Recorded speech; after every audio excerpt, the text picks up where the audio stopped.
The very first time that Mark ever spoke to the board, he was a pretty new board member, but he was chairing a committee.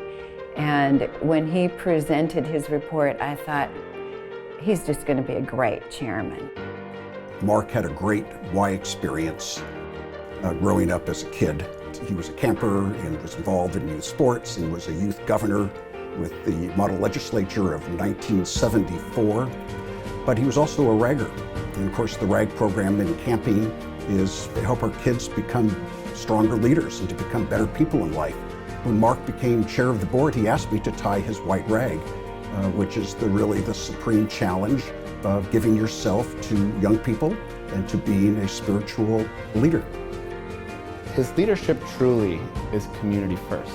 His leadership is listen first.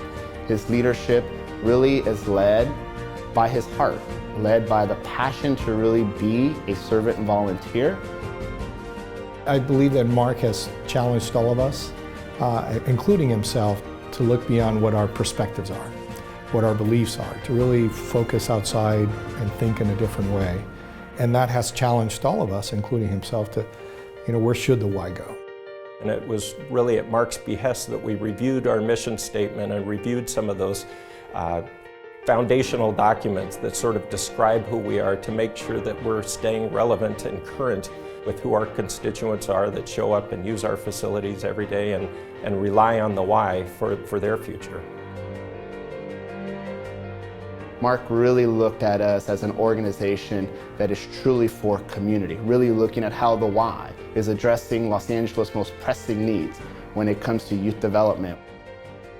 We have funded an ambitious $30 million urban endowment, which is now going to ensure that we can stay providing programming in our urban centers indefinitely. That was always a talked about dream, and it's become a reality on Mark's watch. It was during Mark's tenure as board chair that we developed major partnerships and collaborations with the sports franchise company, the Clippers, Kings, Galaxy, and the Dodgers, and are all helping us to realize new resources and invest in different kinds of communities. I think Mark's legacy has not been written yet. He truly has laid the foundation of who we will be and who we will be acknowledged as an organization that's incredibly impactful, an organization for all, but most importantly, an organization that the LA community can count on. Mark Helm, during his last 4 years, has really laid the foundation of our work in the most underserved, vulnerable communities, to being able to bridge communities together, such as teenagers and law enforcement, to really look at the LAY being truly an inclusive organization, not just an organization that serves a few, but an organization that serves all. Mark Helm, you are leaving our association stronger than ever before. You've taken those blueprint plans that we had talked about for so many years and you've put them into place. We're seeing progress on multiple fronts. We're seeing community partnerships that we only had dreamed about years ago. And I personally have learned so much from you and your leadership style and your thoughtful focus, your big smile, your warm heart.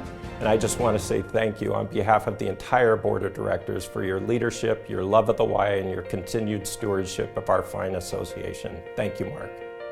Thanks. Thank you. Thank you. Thank you, Mark, for all that you've done.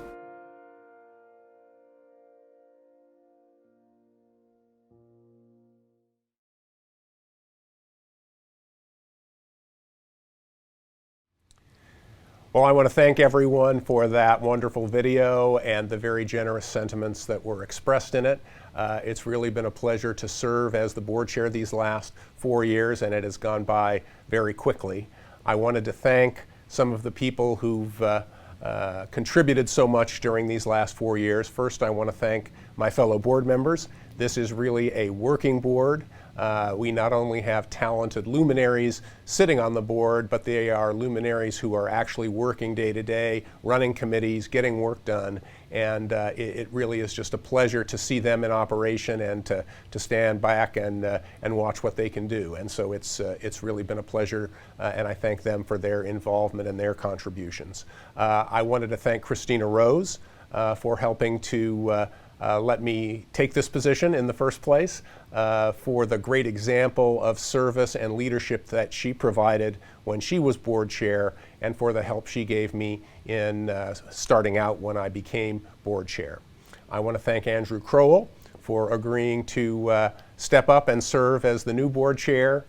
He is a caring and effective leader, and we are really lucky to have him. And I'm very pleased to know that I'll be passing the gavel to him, and look forward to seeing the great contribution he makes. And finally, I want to thank Alan Hostrup and the senior staff at the Metro Y for all the work that they've done during the past 4 years, especially during this time of coronavirus, when new challenges have been presented. They have been resourceful and energetic and creative, and they have really worked hard to make sure that the Y stays relevant as the needs of the community change. And so I want to thank them, and especially thank Alan Hostrup, who is such a great combination of being both gentle and strong at the same time. He's somebody who doesn't try to take the limelight, but he's always the one who's in charge and pushing things the way that they need to go in his gentle and effective way. And I can say he's not just somebody who the people in Los Angeles look to as a leader, but he is really a leader in the Y movement in California and in the United States generally.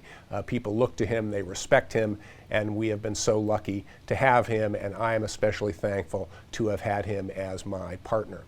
So I just want to close by saying I love the Y, but not just for what it has been, but for what it's becoming. A lot of times organizations that have some success rest on their laurels, they tread water, whatever metaphor you want to use. They just keep doing what they've been doing, and they don't change, they don't adapt, they don't grow. And that's not what the Y has done.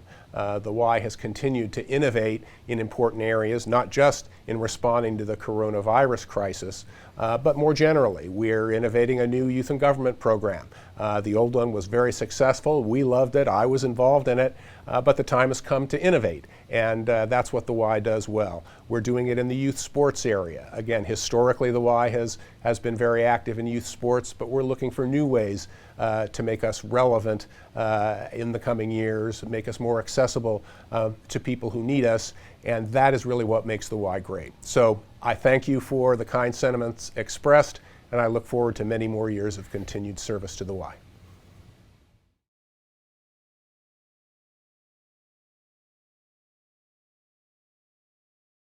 Hello, I'm Andrew Crowell, Vice Chairman of Wealth Management for D.A. Davidson. Davidson is a financial services firm with offices located throughout the Western United States.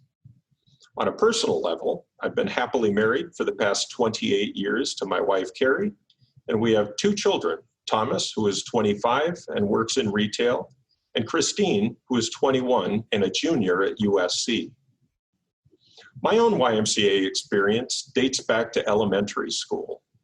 I was active in scouting, and our Cub Scout troop would annually hold our Pinewood Derby race car tournament at the San Marino South Pass YMCA. It was after attending my first tournament that I inquired what other activities took place at the Y. Weeks later, I was playing on a gray white flag football team and then on a basketball team when that season arrived.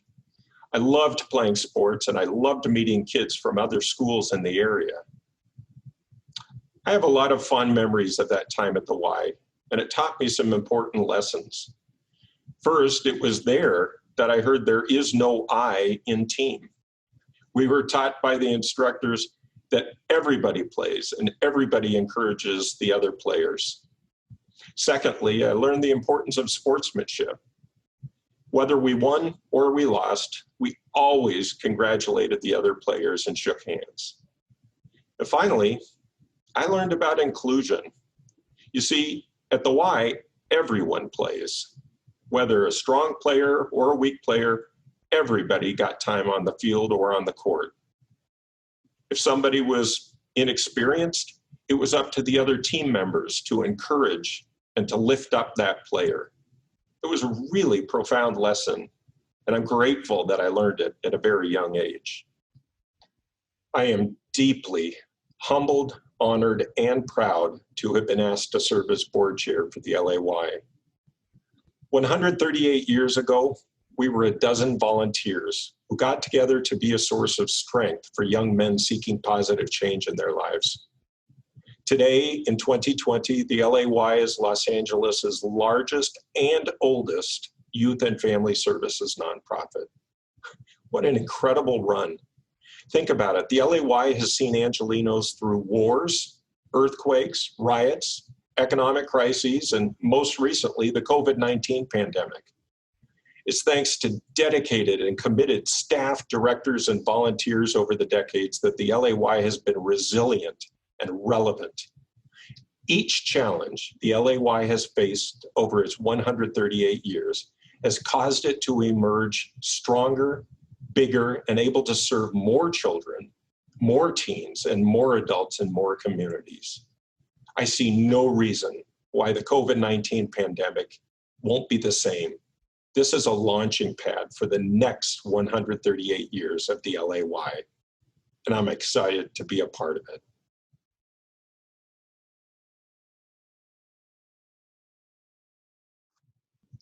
The Crowell family has a rich legacy with the LAY dating back literally generations. You see, my late grandfather, Warren H. Crowell, founded his stock and bond investment firm in 1932 down on Spring Street. His first office location was directly adjacent to the Los Angeles Stock Exchange. And just down the block, also on Spring Street, was the Metro Y headquarters. Now, I don't know the story exactly, but I believe it was in going door to door and introducing himself as a local financial advisor that he first darkened the doorstep of the Metro Y. He joined the board of directors in the early 1940s and served continuously until his passing, over 50 years. When Warren passed, my father, Don Crowell, took his seat at the director's table as well. My father served for nearly 20 years until his passing. And then a funny thing happened. About 6 months after Dad died, I got a call from the CEO of the Y at the time, a man named Larry Rosen. Larry started the call like this: Andrew, we haven't met, and you don't know who I am, but I have this chair, it's a director's chair, in my office with the name Crowell stenciled on the back, and I don't know what to do with it. I can either ship it to you, or you and I could get together for a cup of coffee and I can tell you about the LAY and the work we're doing. It was such a funny pitch that of course I had to have coffee with Larry. And after a couple of meetings, I was invited to join the board of directors of the Metro Y in 2009.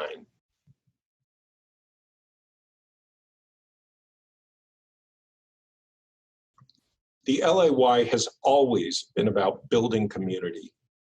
One of the strategic opportunities in front of us is to be a voice in the conversation surrounding diversity, equity, and inclusion.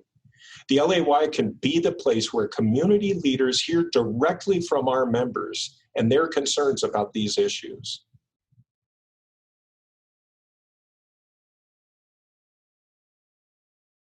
Most people simply know me as the guy who's always wearing a suit and tie, and that's pretty much true.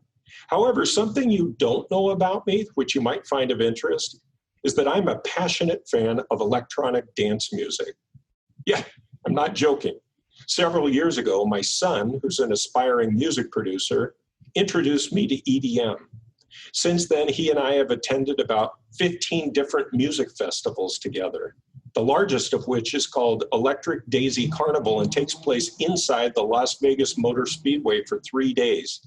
Think about it, 400,000 fans attending a 3-day dusk to dawn event, listening to artists perform on 8 different stages. Crazy? Well, gets me out of the office.